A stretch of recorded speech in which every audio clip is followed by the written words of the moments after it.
مہدویت منسوب بے سید محمد نوربخش، اس کے اوپر میں واہ، نے باقاعدہ میرے آرٹیکل لکھا. پھر میں رسول جعفریان سے ملا بذاتی ہی، میرے ساتھ تصویریں بھی اس کی، اس کے ساتھ میری تصویریں بھی ہے. پھر میں نے ان کو یہ پیش بھی کیا کہ قبلہ آپ نے اس طرح کیا ہے تو میں آپ کو یہ، تو بڑا خوش ہوا، بہت خوش ہوا. اچھا. یہ آپ کو ماننا پڑے گا، ایرانی جو محققین ہیں نا وہ بڑے وسیع دل رکھتے ہیں. ہاں جی. نہیں، اگر محقق اگر پاکستان کہیں کا بھی ہو نا، حقیقی محقق وہ وسیع دل والا ہوگا. یہ ایران اور عرب کا نہیں ہے. تحقیق کا شعبہ اس میں آپ کوئی شک نہیں، ہاں. آپ باقی بہت سارے چیزوں کے خلاف کر، تحقیق کے شعبے میں بڑی وسعت ہے. تو آپ نہیں پاکستان میں اگر میں کسی مولوی کے خلاف ایسا کوئی آرٹیکل لکھوں نا تو پھر زندگی بھر وہ مجھ سے بات نہ کرے. نہیں نہیں، تو آپ ایران کے اندر خامنائی کے خلاف کچھ لکھوا کے دکھا دیں مجھے، پتا لگ وہ جائے گا کتنی تحقیق کا وہ نہیں ہے نا. آغا میں یہ کہہ رہا ہوں کہ یہ جو ہم بلا دیتے ہیں نا فلاں ملک کے لوگ ایسے فلاں مذہب، نہیں ہے. یہ تحقیق کا مزاج جس کا بھی ہوگا وہ ایسا ہی ہوگا. اگر نہیں ہے تو وہ محقق نہیں ہے. ہمنائی کو چھوڑے نا، آپ یہاں پہ ادھر ایک پوسٹ کر کے دکھائے نا موجودہ عاصم منیر صاحب کے خلاف. وہی میں کہہ رہا ہوں نا. میں نے تو یہ نہیں کہا کہ میں تو صرف فضیلت تو بیان ہی نہیں کی نا. میں کہہ رہا ہوں تحقیق کا مزاج جس کا بھی ہوگا وہ وسیع الظرف نہیں ہے تو محقق نہیں ہے. چاہے وہ ایرانی ہو، عربی ہو، وہاں پہ شیعہ ہو، پاکستانی ہو، خپلوی ہو، شگری ہو، اگر اس میں پہلے وسعت نہیں ہے وہ محقق نہیں ہے. ٹیلی گرام پہ کیا جعفریان صاحب کو، سر میرا تعلق نوربخشی مکتب فکر سے ہے، میں نے یہ کیا پھر آپ کے ایک بڑا اس کے اوپر میں نے ایک آرٹیکل لکھا. تو انہوں نے مجھے، حالانکہ وہ بڑا مصروف بندہ ہے، انہوں نے مجھے کہا کہ آپ پہلے مجھے وہ بھیج دیں، آپ کا آرٹیکل بھیج دیں تاکہ آپ کے آنے سے پہلے میں اس کو پڑھوں.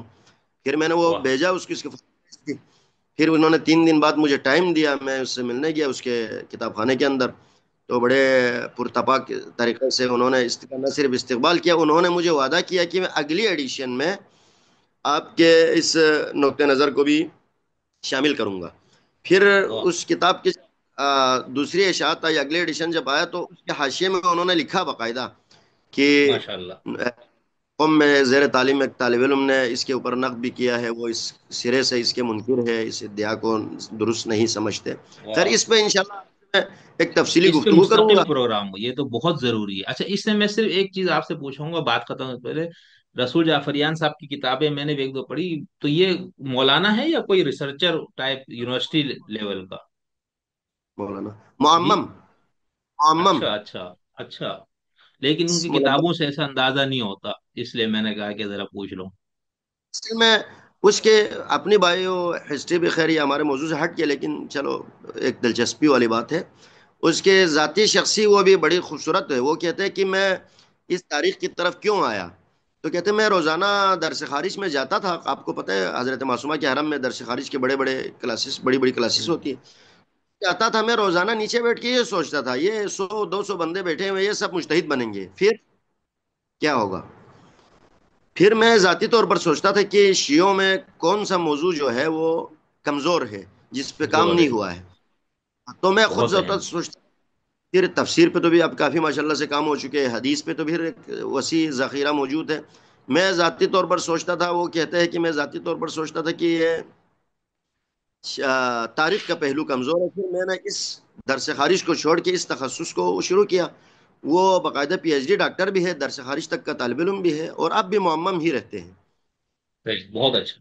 چلو قبلہ بہت مہربانی. میں انشاءاللہ اب آپ کے ساتھ وعدہ ہو گیا، دیکھو پبلک کے سامنے بھی اور پبلک کے سامنے نہ بھی ہو تو آپ ہمارے لیے بڑے عالم اور اس طرح کے آدمی. تو انشاءاللہ جب بھی میرا آنا ہوا یا آپ کا ادھر، نہیں تو لازماً 3 4 حصے میں آپ سے ریکارڈ کروں گا، آپ کے مقالے اور ان کو بھی سامنے رکھ کے اور یہ ساری چیزیں. Thank you. اور بخشی سلسلے کی کتابوں کے اوپر بھی ہم انشاءاللہ کوئی نشست کریں جی. گے. اور بہت اچھا. جو میں انشاءاللہ آپ کا ضرور. کام ہے اس پہ. اچھا، بس آخر میں آپ مجھے کوئی فون نمبر دے دینا، اگر کوئی دوست یہ کتاب لینا چاہے تو وہ کہاں رابطہ کرے؟ ہے کوئی نمبر اچھا، یاد آپ کو؟ آپ کو یا ہمارے ایک دوست کراچی میں ہوں گے، ان کے ذریعے میرے اپنی باقی کتابیں بھی آپ تک پہنچا دوں گا. میری زیارت کے نہیں، مجھ اوپر ایک تک تو کتاب انشاءاللہ پہنچ جائے گی، لیکن میں کہہ رہا ہوں میرے کوئی سننے والے لوگ پھر نیچے آ کے پوچھتے ہیں کہ بھائی کہاں سے ملے گی کتاب. کوئی نمبر تو دے زیارت دیں آپ. میری زیارت کے اوپر ایک کتاب ہے، اہل بیت در قرآن کے حوالے سے کتاب ہے، واہ. اور بزرگان سورہ یوسف کا ایک عرفانی تفسیر ہے، اس کا ایک ترجمہ بھی میں نے اب کیا وہ تو ہوا ہے میرے ذخیر. پاس ہے. ہاں جی. تو انشاءاللہ میرا وہی جو واٹس ایپ پہ جو آپ کو میں نے میسج کیا 0321877775. 5 یہ میرا اپنا پرسنل نمبر ہے. بس ٹھیک ہے. اس کے علاوہ ہمارے کراچی مدرسے میں آپ گئے ہیں تو وہاں پہ بھی ہمارے دوست احباب موجود ہوتے ہیں، کتابیں کیونکہ ہم نہیں کراچی اس سے پہ، شائع. اس پہ میں نے نمبر ایک دیا تھا تو کئی لوگوں نے مجھے کہا یار اس نمبر پہ کوئی رسپانس نہیں کرتا، آپ نے نمبر دے دیا نور بخشی کتابوں کے حصول کے لیے. تو میں پھر یہ جو اب میرے پاس نمبر ہے یہ میں یہاں لگا دیتا ہوں. ٹھیک ہے قبلہ، کوئی مسئلہ نہیں. ٹھیک چلے، بہت شکریہ، تھینک یو قبلہ. بہت منی مہربانی، بہت آپ کی، اللہ تعالیٰ آپ کو برکتیں عطا فرمائے.